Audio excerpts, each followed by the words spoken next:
All right. I'm back. I know I've been gone for a while, but I'm back. But anyways, I watched 26 horror movies in the month of October. So I don't know if I deserve a trophy or I should sit quietly in the corner and think about my choices. Now, some of these movies fed me like a late night run to McDonald's. Some stressed me out, like being the last one in the creepy garage parking lot.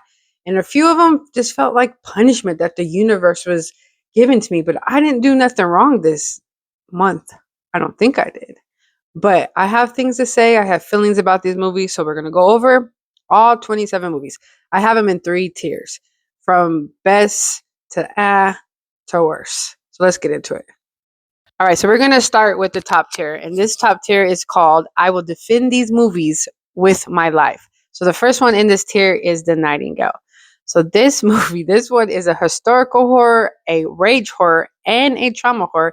You can even put revenge horror in this. So this is set in the 1820s in Australia. So this is during the time of the Tasmanian colonization. And this woman goes to the most absolutely terrible thing that you can imagine. The most terrible thing you can imagine, she went through it. Her and her family went through it. Instead of her mourning her family and laying down, she decides to get up and wants to track these soldiers down and kill them one by one. So she teams up with this indigenous tracker. His name is Billy. He's going through his own stuff. Like his land is getting colonized. His people are getting killed. He sees his people in chains. He sees them hanging from trees. Like he's going through his own trauma. So they link up to go after these soldiers that did this to her family to kill them one by one. And as they're going through, going tracking them down, you can see she's still going through her grief. He's still going through grief. It's just, this movie is very, very, very sad. It's hard to watch at times. There's scenes where I almost turned it off and just didn't turn it back on.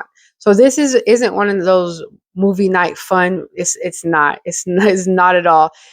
But it's beautiful and it's painful and it's powerful. Like I will never watch this movie again. This is a one-time watch for me, but I loved it. Even though it was a hard watch, I think movies like this need to be seen, even if you only watch it one time. But I think movies like this need to be seen with my life tier. It's called My Heart Can't Beat Unless You Tell It To. And baby, this is a quiet horror. Like you can hear your own breathing as you watch this movie. This movie is filmed very dark. Even when they're in the house and it's light outside, it's very dark. Like they have like curtains and sheets all over the windows. So the movie is filmed very dark. So basically it's about two siblings that is taking care of their younger brother who needs blood to live. Yes, human blood. And it's just about, they're just out there just killing people to come feed their brother. This movie shows you what love becomes when it becomes a duty. It's like their own morale, they're putting their own morale on the line, doing the things that they do, like killing people just to keep their brother alive. And you can see the effect it has on them. You can see the effect that it has on the brother, even though he knows what they're out there doing. And he just wants to live a normal life. He wants to be able to go outside, but he can't. And I just like this take on a vampire movie. It's a very unique take, but I haven't seen anything like this before. And it's really sad. It's just really sad, but it's heartwarming at the same time of what a family is willing to do for, the other family, like what siblings are willing to do. Like they're out there killing. Like, would I be able to do that? Like I said in question, would I be able to go out there and kill people to keep my siblings alive? I don't know. Cause I'm big on quality of life. And I feel like that's not a quality of life that my siblings would want. I don't know. This movie does make you think. But that's why it's in I Will Defend It. So the next movie on I Will Defend These Movies with My Life is called Revenge. So it's basically about a girl that goes on a weekend trip with her married boyfriend. And then his homeboys show up and shit just get wild. And then she's left for dead. I'm talking about the situation that she's in. You wouldn't even think that she's going to survive the situation. But she does. She gets out of the situation. She gets her revenge. I wish she would have got her revenge more bloodier with the other two, but the ones that she needed to get it, they got it. It was dust. It was heat. It was blood. It was screaming. It was feminine fury. I loved her so much. This was the best revenge horror that I have seen in a while. So the next movie on this list is Bring Her Back. Now, Bring Her Back is about two siblings that lose their dad suddenly in this tragic accident, and they get fostered with this grieving mom who has lost her daughter. And I swear, like the second they walk into her house, or second she comes on screen, shit just gets heavy and weird. Like she just seems weird. Like she tries to be nice, and she just seems so off. Things she says, the way she acts. And then there's another kid she has. He's just off. He doesn't talk. He's just weird. He doesn't seem all there. So basically, she's dabbling in some demonic stuff to try to bring her daughter back to life. And when I first seen this movie, when everybody's talking about this movie, I'm like, I'll just wait till it streams because it's going to be another typical bring somebody back to life. And I didn't think it was going to be anything different. So I waited till it streamed, which I regret. There is two scenes in this movie. One of them, I didn't have to look away all the way. Sorry if I kicked the camera. If I didn't have to look away at all. But another scene, I literally had to turn my head away from the scene. And the things and the steps she had to take and the things she had to do to bring her daughter back to life is so unique and so different of any other bring somebody back from the dead movie. I wish so bad that I would have just went to go see this movie in the theater. I would have loved to see this movie on the big screen with surround sound. But no. So next time, I'm not going to do that. I'm just going to give a movie a chance. Stop being so judgmental. That's what I'm going to tell myself. Stop judging a movie based on the other movies you've seen. Maybe this movie will have something different, and it did. And I know for a fact that this movie will be on my top 5 of movies that I watched in 2025, our 2025 movies. This will be on the top 5. All right, so the next movie on this list is Good Boy. And I did not want to watch this movie at first because I'm like, I do not want nothing to happen to this dog. I don't want this dog to die. I don't want this dog to get physically hurt. Like, I don't even think I want to sit and watch this dog and stress the whole movie. But I got sent a screener, so I watched it. And I'm so glad I did because it was so unique concept. And with it being barely any dialogue, like there's barely any dialogue. And it's filmed in the POV of the dog. And it's so well done. In Indy, the dog is such a good little actor. Like you can see the fear and the pain and the confusion in the dog's eyes. Like it was such a beautifully sad movie. So basically the owner is not doing too well health wise. So they moved to his grandfather's old cabin out of nowhere, and dark and evil entities start showing up that only the dog can see. It's just such a wonderful, tragic little movie, and I really enjoyed it. And I love unique movies like this. I love new movies because, like I said, I've watched so many horror movies. I've been watching horror movies since I was like 6 years old.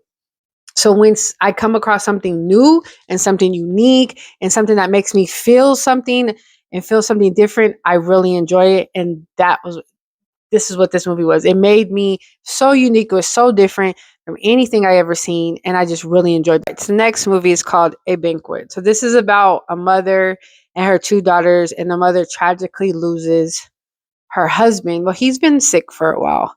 He's been terminally ill and he finally passed. So now it's her trying to raise her 2 teenage daughters by herself while she's still grieving. And one of the teenage daughters decide to come home and just stop eating. She just doesn't want to eat. And the reason why she doesn't want to eat, she says she's possessed by this cosmic being that's causing her not to eat. And she has this higher purpose now. And so now the mom is unraveling. The other sister's confused. She's trying to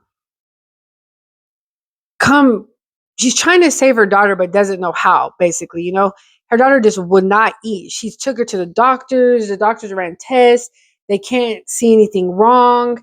And so at the point you start believing, like, is she possessed with something? Is this supernatural that's causing her not to eat.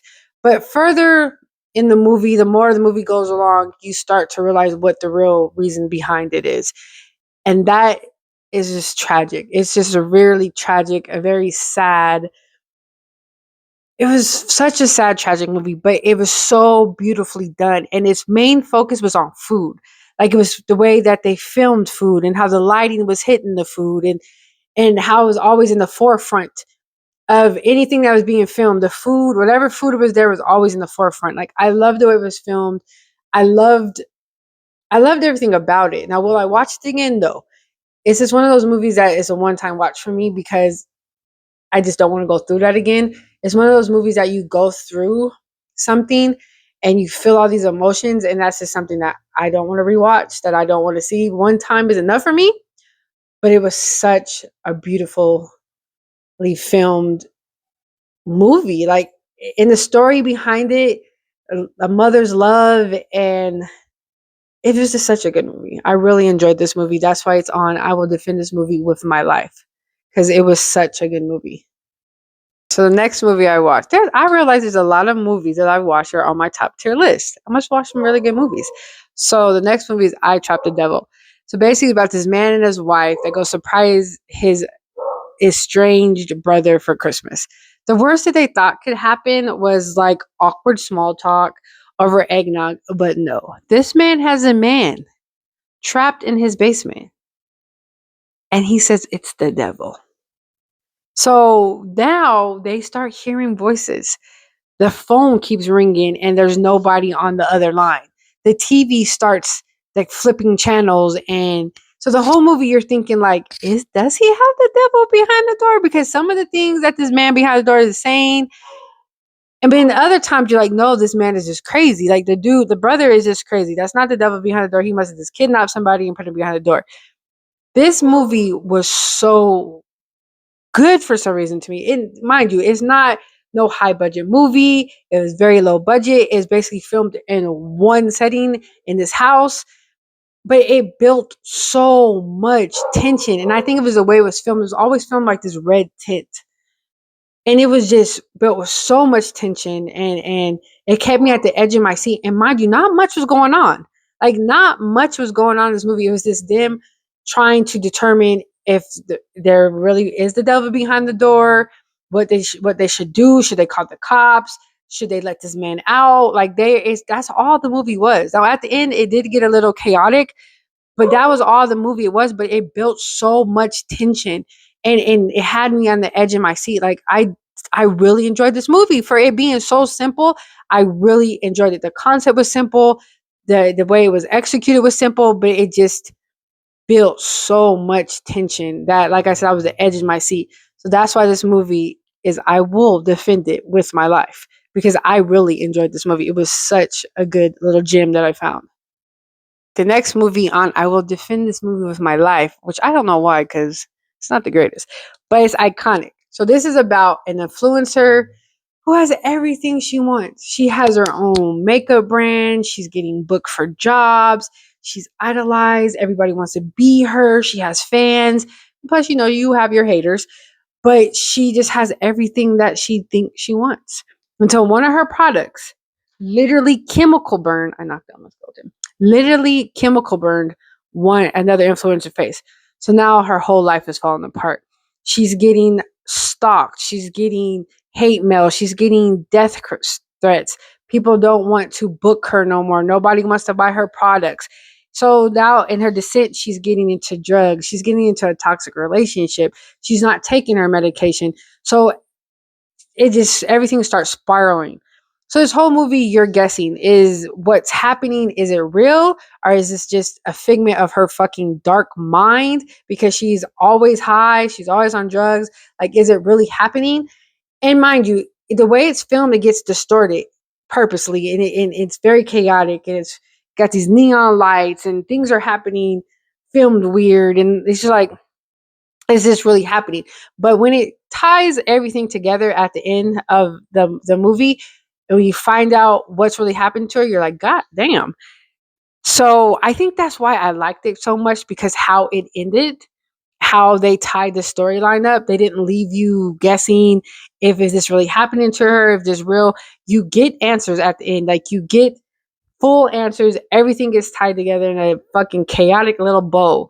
So I think that's why I liked it so much. And mind you, I'm not a fan of influencer movies. I have never been a fan of influencer movies. But something about this movie I really enjoyed. I love the twist that they had on this movie. So yes, that's why this movie is in. I will defend this movie with my life. All right, so the last movie on I will defend these movies with my life tier is Matched, the Tubi original. This movie was so disturbing. It went for it and it wasn't afraid to go for it. Where they went with this movie was insane, and the things that they showed in this movie was insane. So basically it's about a woman who's on the dating sites trying to find the man of her dreams. She matches with one and she's like he could be the one. So he invites her to dinner at his house. She goes, and as soon as she steps into this house, shit just gets crazy. This movie is gross. It's disturbing. The things that they do in this movie is insane. But mind you, the girl irritates the fuck out of me.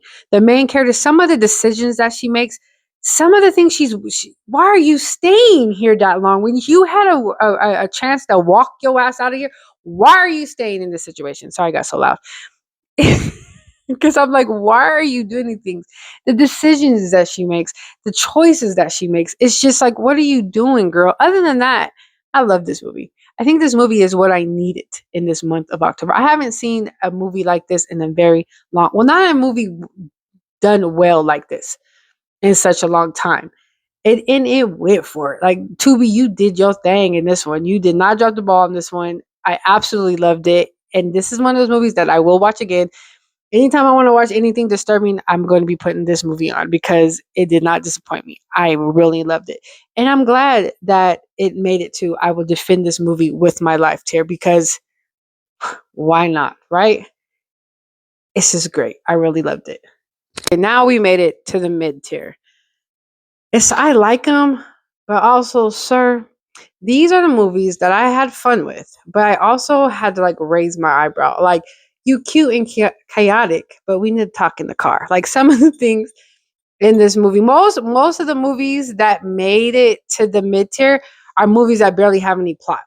That are they do have a little, are they're giving you breadcrumbs, and then you never really get the full picture. That's what most of these movies are. And I think that's why I put them in this tier because they're really good movies. But I don't like to be left with questions. I don't like to be like, what's happening? Like, I want you to tell me. I need you to tell me what's going on. I don't want to guess. So that's what these movies are in this mid tier. Right, the first movie to make it in this mid tier is Black Mold. So this movie is about two photographers that go into these different old abandoned houses, buildings to get these deteriorated, moldy, old pictures for their gallery opening. They're, so they want to go to these. So they go to this old, I think it's an old hospital. They go in there. And soon as they get into this building, it just instantly feels like it's dusty. It's just feels like sadness. And then the black mold starts to mess with their heads. And all the trauma that they had from their past starts to jump at them like, hey, you remember me?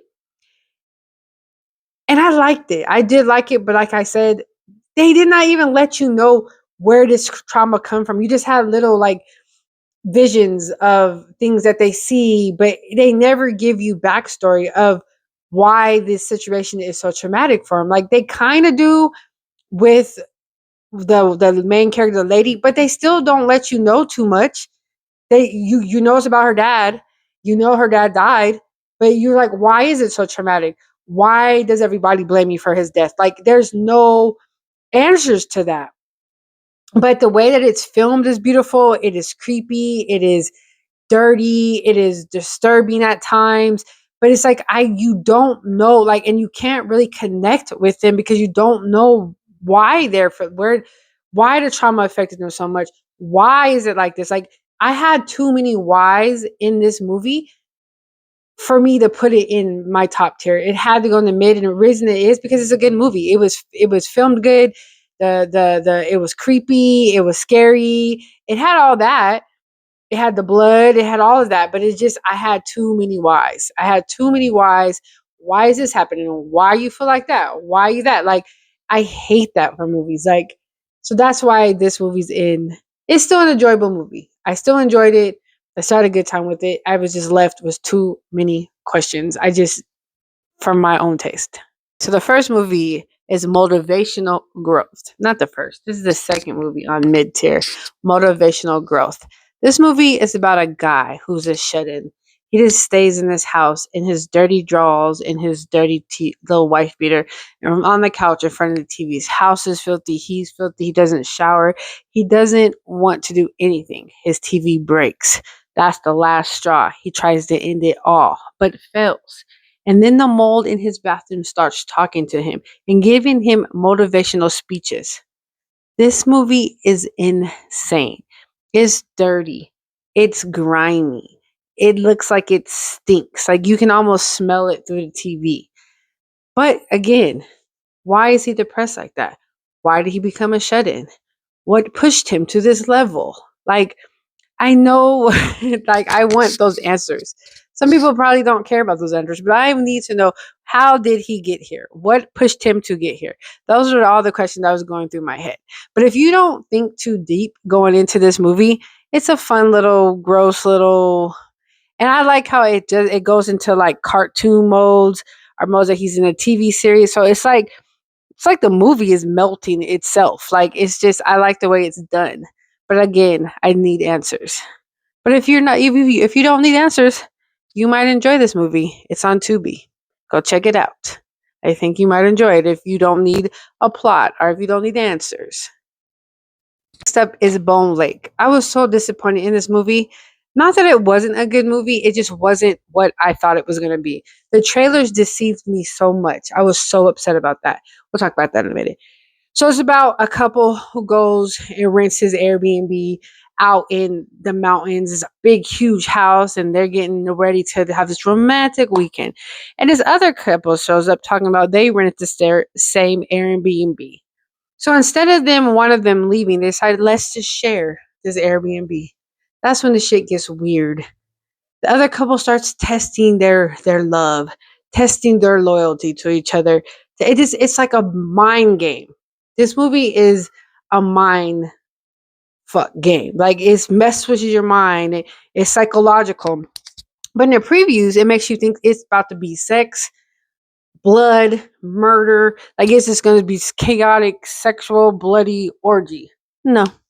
You get something in the beginning and you get something in the end. That's it. It's more of a psychological horror. It's not like that slasher run around chopping people up while having sex kind of movie. No, it that's what I was looking for. That's what I had my hopes for. And I get into psychological horror. Come on. Wasn't bad though. It was not bad. It was a good movie. It just not what I thought it was going to be. That's why it's in the mid tier this, because I thought it was going to be something that it wasn't. And I got really disappointed. This movie up is Like Me. Now, this is another movie with absolutely no plot. Absolutely. It's basically about a girl who's committing these crimes and filming them and posting them on the internet for clout. She seems lonely. She seems sad. She seems like she just wants friends, that she wants affection. But again, it's like, why is she doing this?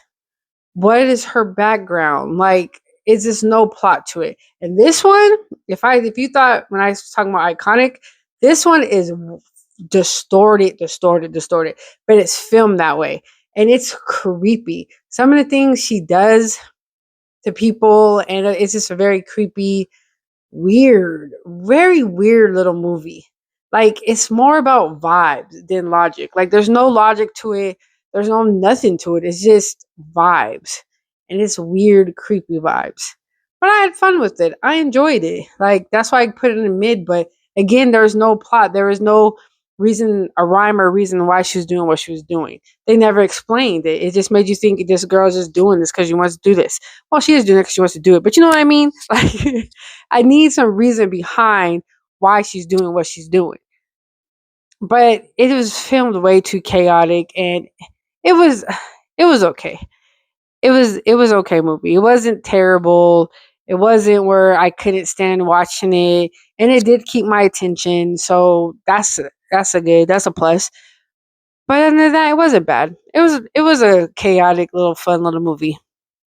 Next movie is Little Joe. So this movie is about a scientist who creates a plant that's supposed to make you happy. They're supposed to release this pollen, and it just makes us happy. But that's too good to be true. You already know what this plot is going to be, right? Well, it ends up being a mind controlling plant. It ends up controlling how they think, how they act, how they dress, how they interact with each other. It just becomes a controlling plant. It was too good to be true to have a plant that can make you happy. Now this movie, do not go into this movie tired. This is a slow burn. If you're tired, if you had a long day and you want to put on a movie this movie will put you to sleep. It is so slow. So slow. I literally fell asleep in the middle of it, but I woke up, went back a few, and then continued to watch it. It's beautifully visually, beautifully. These plants, these bright red bulbs with this green leaves, like it's beautifully filmed, and the plot is interesting, but it moves so slow, like so slow, like so. That's the only reason it's on my mid list because I enjoyed it, but it was just so slow. So it had to be mid. I couldn't put it any higher than mid. And I wouldn't put it any lower because it's so beautifully filmed and it's so beautifully visual that I couldn't put it any lower. But yeah, it's just a slow movie. Next movie on the mid list is Hostile Dimensions. Okay, so this is about filmmakers. They're just documentary crew looking for this missing graffiti artist. And then they end up finding this door. And this door is a portal to different dimensions.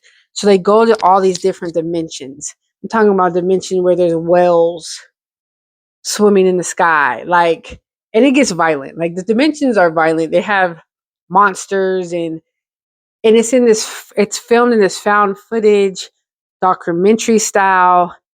It's eerie and it's sexy in some ways, and it's just different. And the reason why I got it in mid and not up higher is it gets kind of, after a while, it started kind of losing my attention. Like in the beginning, they really grabbed it.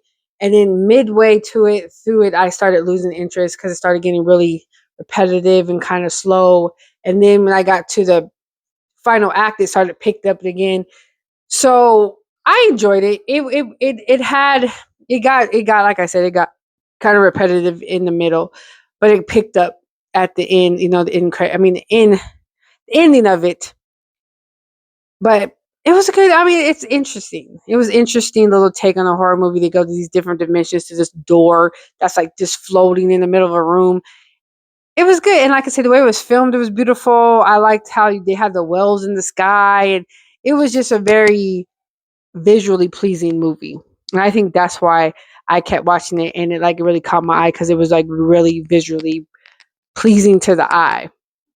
And it was okay. It was a good little watch. I wasn't disappointed. I'm gonna add the next three movies together. I'm gonna talk about them together because they're in the VHSs. So the first VHS was it was a bunch of tapes with chaos and demons and weird people with knives, and it was weird. I liked it though. I liked the first one. I don't know. The first one seemed more, I don't know, more gritty, if you want to say to me, if that's how I would describe it. And the second one was about the same energy, but it had, monsters, and I think the segments were a little better. The ideas got a little bit more crazy, a little more wilder, and then you go to VHS viral. Now, I did like this one. I like the stories of this one better. I didn't like the background story too much of them trying to be viral and chasing the car and about the musician, the musician, the musician, musician, magician, the one who do the magic. I wasn't too fond of that backstory, but I did like the other stories. I love the story so much. So I will add all three of these movies. They're mid because I'm not a big I put them in the mid tier because I'm not a big found footage person. I'm trying to open my eyes up to it. That's I've been watching a lot of more found footage, but I'm not a big fan of it. So I would never really put it high up. Did I have, you know what? No, Iconic's not really found footage. It's filmed weird. But anyways, so yeah, that's the reason why I got these three in mid because they're found footage. They're okay. Sometimes they're all over the place. And it seems like the first, because I watched all of them. I don't know why I never watched the first three. They get more and more chaotic, I see. They get more animated from these ones because these ones are more dark. And then when you get further on, they still dark, but they're a little bit more like off the wall. But yeah, so we got VHS, VHS2, and VHS Viral all in the mid list. So next is The Reunion. So this movie is about two brothers that return to their childhood home. Their grandma's getting older. She's been diagnosed with dementia, I believe, and she's about to be put in a home because she can no longer take care of herself. But the younger brother doesn't agree with the older brother. The older brother is the one that wants to put her in a home, sell her house, get the money. And the younger brother doesn't want the grandma to go. He wants her to be able to stay at her house, that they should be able to take care of her at home. And he doesn't believe that she's as sick as the older brother is saying. So this is more of a psychological thriller than a horror. Then throughout the movie, you get to see a lot of dark secrets coming out. Their true intentions for the grandma comes out. It gives this gothic feel. It is beautifully filmed. It's visually appealing. It's I think that's what attracted me to the movie because the way that even the cover of it is filmed and it's like dark, like the background is really black, and then it's just very beautifully, like visually beautiful. And I, it wasn't the most exciting movie. The plot twist at the end wasn't exciting. It was kind of like, but other than that, it wasn't bad. It wasn't bad. And the only reason why I did put it on this tier is because it was so beautifully filmed. Other than that, it probably would have been lower. But again, you win some, you lose some, right? All right, next on this list is Vicious. Now, this is a new Dakota Fanning movie on Peacock. I've seen a lot of people dragging it, so I'm like, let me watch it myself. So she's home alone. She's getting ready for, I think, an interview, a job interview, or going back to school. I don't know. Again, the plot on this is very, very, very little. Like, again, little breadcrumbs. There's a knock on the door. There's an old lady. She's standing there. She's all confused. Of course, she lets her in to get her out of the cold. And then all of a sudden, the lady's like, "You're going to die tonight." She's like, "What?" And she takes out this box. She leaves the box with her. Now she's stuck playing this deadly game that she does not want to play. It's moody. It's slow. It's like a slow dread. They do have some scenes where like, oh shit, like they do have some really good jump scares, some really good visuals. But again, it's just like it gives you breadcrumbs and it never gives you the whole loaf. Like you don't know what's going on. You don't know. You do hear a little bit. You know that she is dealing with grief of her dad, that she lost faith in God and stuff like that. But it's not really. That's about all it gives you. Like you don't even know the origin of this box, where this box comes from, who's controlling the box, why it picks who it picks. Like it does not tell you none of that. You don't know any of that. It's just Dakota Fanning being freaked out for 90 minutes. Like I said, it does have some good jump scares. It was, I mean, it was okay. I enjoyed it. It's just I don't like not knowing what's going on. Like I want to know the origin of the box. I want to know if it's a demon, what demon is, who is it controlling? Like, it didn't give you none of that. So I see why it was being dragged, because the plot was 0 to none. Like I said, you get a little breadcrumbs, but they never gave you the full loaf. Okay, so up next is At Devil's Door. So this is about a real estate agent that accidentally gets dragged into demonic nonsense. Like, she was just trying to sell a house and somehow she summoned the devil. So it was a good setup, but it just dropped the ball. Dropped the ball, let it roll across the street, and nobody kicked it back to them, so they couldn't pick it up. It was just dropped, never picked back up. But it had such a good plot and such a good setup, but they just did not execute at all. They just did not execute. And you say, well, then why is it in your mid tier? Because it kept my attention. Even though it was terrible, it still kept my attention. I did not pick my phone up at all through this movie. I watched it all the way through, kept my attention. It was just like, I think because I was hoping for the plot to pick up and for it to pick up, that I continued to watch it. It had my full attention, but it just never did, and it just disappointed me. What can I say? You win some, you lose some. Now we're in bottom tier, and it's called I Suffer So You Don't Have to. These movies are like when you heat up your food in the microwave and you take it out and it's still cold in the middle. Like, you're so excited and you're so ready for this deliciousness. And it gets out and it's still cold. And you're like, you know what? I don't want to do this no more. These are these movies. The first one is Loose. Now, this is an international, I want to say it's from Spain or Italy. German. It's from Germany. It's a German horror movie. And it's about a taxi driver. She walks to a police station. She's dazed. She's confused. She's cut up. So they decide to hypnotize her. But the more they hypnotize her, they don't know if they're talking to her or a demon. This had no dialogue.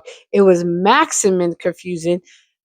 I respect the ambition and where they were trying to go with it. It was interesting, but it just was, they failed. They dropped it. It was terrible. It literally became background noise for me. Picked up my phone, scrolled through it, wasn't paying attention. Nothing kept my attention. Nothing. I gave it not even a 1 star. I gave it a half of a star. It just, I don't know what was happening in this movie at all. Next one up is Bye Bye Man. Say the demon's name and chaos happens. So, I've never went to watch this movie. I've never been interested in this movie. I don't really like movies when you can avoid the chaos. Just don't say the fucking demon's name, or don't open a box, or don't knock on the, I'm not a big fan of movies like that. So I'm like, I've never been interested in watching it. But lately, this spooky season, I've been hearing a lot of people talk about it. They've been putting it on their list for spooky season. I'm like, you know what? Let me give it a chance. But you know what? I should have stayed with my first mind.